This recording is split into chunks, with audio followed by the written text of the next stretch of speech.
as we age, the mitochondria start to become a little bit less functional. And one of the reasons is because of some structural things that happen with the mitochondria. As we age, the mitochondria has a membrane in the middle, which is essentially very curvy. And as we start to age, that membrane starts to become more flat.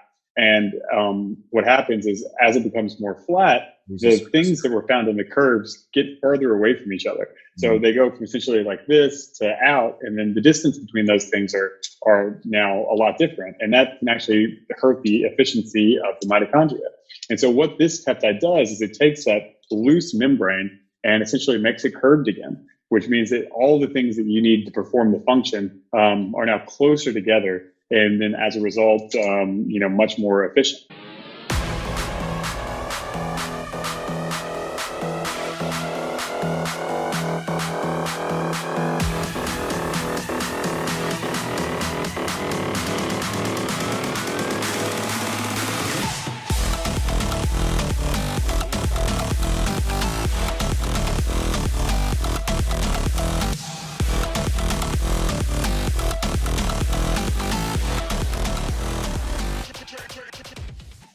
Hi, I'm Dr. Ross Carter with the Regenerative Warrior podcast. Today, we're going to be talking about peptides, all about peptides. Absolutely. So my name is Ryan Smith. I helped found a compounding pharmacy called Tailor-Made Compounding, which specializes in peptide pharmaceuticals in the integrative space. And so here at Tailor-Made, we've done a lot of different things, but we've really tried to pioneer and educate physicians on these newer treatment strategies so they're able to help their patients with a variety of conditions and diseases. And so we've been relatively successful here at TaylorMade. We've been the fourth fastest growing company in healthcare, the 21st fastest growing business in the United States. And it's all because we're blessed with proximity to great physicians and prescribers. And we're specifically focusing on these innovative compounds, which can really, really help people. The peptides that you would recommend in the anti-aging would be what specifically? Yeah, so I think the best way to have the anti-aging conversation is to look at the hallmarks of aging. Usually most people say that there are 8 or 9 of those, and there are some areas where peptides are really, really strong, particularly mitochondrial function. That's one of the big areas. And in mitochondrial function, there are 2 peptides that I would say have a lot of promise. It's the SS31, which I just mentioned for anti-aging and inflammation, but also the MOTSC or the MOTC. Both of those help with increasing mitochondrial function, whether that be through increasing mitochondrial biogenesis in the case of the MOTSC, or increasing the function of ATP production in the mitochondria, which would be more like the SS31. And so those 2 products help make sure your mitochondria are functioning appropriately to give your body the maximum energy and make sure that the mitochondria are doing their job within all cells of the body. So basically what we're talking about now is mitochondrial function of a cell. Now the cell, the energy is created by the mitochondria. It's basically the battery pack or the energy production of a cell, and that's what keeps it alive. As we get older, the cell typically, a lot of problems can happen with the mitochondria, causing cell dysfunction and a loss of energy. Is that correct? Yeah, absolutely. And it even goes beyond that, with things that people know on a normal basis. A lot of people talk about antioxidants, for instance. Yeah. Antioxidants are important to reduce cancer risk or, to help detoxify the body. And so one of the biggest things that the mitochondria do are also, limit these reactive oxygen species, which antioxidants can help, sort of purge. And so if your mitochondria aren't functioning correctly, you can definitely increase those reactive oxygen species, and then you can increase the need for some of those antioxidants. Are those 2 peptides you mentioned, the SS31 and the MOTSC, you said C, right? Correct. Mm-hmm. Those are the 2 that are really helpful with the mitochondria, and it helps absolutely the basically the antioxidant portion as well as production of energy. Is that what it does? Yeah, absolutely. And so what it does is whenever your mitochondria are able to function appropriately, it means that your cells are able to function appropriately because they have the energy necessary to carry out the function for which they were intended to have. So, one of the biggest things that I always go back to is every cell in your body has the exact same DNA, but what makes your eye cells any different from your hair cells is what genes are turned on and off and how that functions. Aging is actually characterized as the progressive loss of function. And so by encouraging the mitochondria to do their job, you can encourage the cell to do their job. And that is vastly important for aging. Perfect. So tell us little bit about the basics of a peptide and how this peptide actually goes in and affects the mitochondria specifically. What happens when this peptide goes into your body, and how does it affect the function as well as the mitochondrial function of the cell specifically? So let's talk about the basics of a peptide, please. Yeah, so peptides are very, very similar to your body's natural signaling molecules. DNA goes to RNA, and then RNA goes to peptides and proteins. And that's so what we're basically doing with these exogenous, drugs is we're trying to mimic the body's natural signaling. That's really all we're doing. And the peptides are very good at that because they're made up of the same components your body would use to signal itself. And so it's very, very natural, more natural process than a lot of these small molecule drugs. And that's part of their benefit. The MOTSC is a product actually produced in your body already. It's produced from the mitochondrial genome. So one of the things that a lot of people might not know is that your body actually has two genomes. So one is found in mitochondria. The other one is found in all of your different cells. And so the mitochondria DNA is passed down from your maternal side. It's something that can trace back your mom's mom, go forever back. And it's a way to sort of measure, lineage on the maternal side. But beyond that, it's expressed differently in your body. And so whenever your body senses that it has high, ROS, right, reactive oxygen species, or metabolic damage, one of the things that it does is it upregulates this production of this peptide called MOTSC. What that does is it causes a lot of downstream effects to increase mitochondrial biogenesis. This means that it basically gives a signal to your mitochondria to replicate and to produce more, right, or to go harder. And that's in order to do things like decrease reactive oxygen species in the case of metabolic stress, like diabetes, for instance. And so what we're doing with the MOTSC is mimicking that body's natural sensing to encourage your body to produce mitochondria and to have a mitochondrial function. And so that's and it does that through a variety of processes that, are fairly common for a bunch of drugs. What this one does is it reduces de novo purine synthesis, which increases ACAR, which increases AMP kinase and PGC1 alpha, which leads to, again, just better mitochondrial function. It's important to know because, like I said, this is a natural body mechanism that we want to affect in a positive way. And so, ultimately, at the end of the day, your mitochondria are functioning at a higher level, and that's the end result. The SF31 does the same thing, but in a different fashion. This is one that is not produced in your body, but was created from a team of researchers at Cornell. What they found is that, as we age, the mitochondria start to become a little bit less functional. And one of the reasons is because of some structural things that happen with the mitochondria. As we age, the mitochondria has a membrane in the middle, which is essentially very curvy. And as we start to age, that membrane starts to become more flat.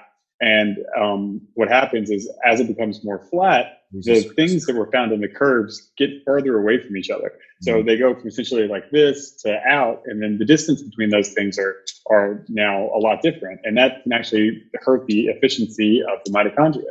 And so what this peptide does is it takes that loose membrane and essentially makes it curved again, which means that all the things that you need to perform the function are now closer together. And then as a result, much more efficient. And so you can increase cellular energy. And this means that you can do a lot of things that help with aging. You can increase your lean muscle mass from a skeletal perspective. One of the biggest things I like to say is that in one study, they found that a single dose of this peptide could actually be the metabolic equivalent of 30 days of endurance training. Sorry for the interruption again. To find out more about this speaker, become a speaker on our show, have Dr. Carter present at your event or podcast, learn more about coaching, consulting, tissue allografts, exosomes, supplements, legal help, or how to create $1 million business card and dominate your area, we're here to help you. Just text your name and any question to 561-962-1231. Write that down. That's 561-962-1231. Or go to our website at drrosscarter.com to learn more. On with the show. Yeah, is that how long this peptide lasts for one treatment? Yeah, so it actually has a very, very short half-life. Okay. But it's corrective, essentially. And that's the really exciting part, is that even one treatment can have, some really encouraging and long-lasting effects. And this is one that right now is in phase 3 clinical trials and is very, very exciting for a lot of metabolic diseases and mitochondrial diseases, but also just, like I said, aging, because it prevents this degradation of function as we get older. Wow, that's exciting. So one procedure can make a difference for 30 days or so. Is it kind of a concept of doing this on a monthly basis? Most of the strategies right now still suggest daily dosing. Daily, but daily dosing. But with that being said, the treatment protocols for aging are still a little bit, I would say, up in the air and being developed. And so I think that what will end up happening as we find out more about this product is that, it'll be done on a semi-annual basis for a certain period of treatment, and that will help delay the deterioration of any mitochondria. Wow, that's phenomenal. And so the way how do you take this peptide? So this is at the moment just done as a subcutaneous injection, which speaks largely to a lot of the peptides, where that is really how most of them are done right now. While there are definitely some developments with oral and nasal products and sublingual products, right now it's the pharmacokinetics are most reliable as a subcutaneous injection, and therefore that's how they're recommended. So basically, you take a little tiny insulin syringe and put it in maybe your belly or something, and you don't really feel anything, right? Absolutely. Most people, get a little bit scared about the idea of the needle, but once they see these insulin syringes and do it once, most of their fears are quickly overcome because it's pretty much imperceptible. Yeah, it's really a painless injection. It's painless as you can get. So you're right. Some people, they say, "Oh, I don't want to inject myself daily," but if you see what this is, you'll be like, "Oh, this is nothing. It's decay." And so you do this. You could do this on a daily basis. What are there any side effects that people should be aware of if they take this type of peptide? Yeah, so they're one of the big things I like to talk about peptides is it's a class of drug, but each peptide should be considered a standalone treatment, meaning that each product can have their own side effect profiles and risk benefit ratios. So that's one of the reasons that it's so important to go to a physician or a healthcare practitioner who has some experience with this, is because it is entirely dependent on each product. And some of them are going to have essentially no side effects, while others might have very common side effects. And so with these two particular ones, there have not been almost any documented besides some injection site redness and the occasional allergic reaction. And how does a person recognize that something is actually happening? Because, like when I take a supplement, I get a supplement, I'll take it for 30 days. Most of the time I have no idea if that did anything. So is there a noticeable change? Absolutely. For most of these things, definitely. And it doesn't take long to notice with a lot of these peptides.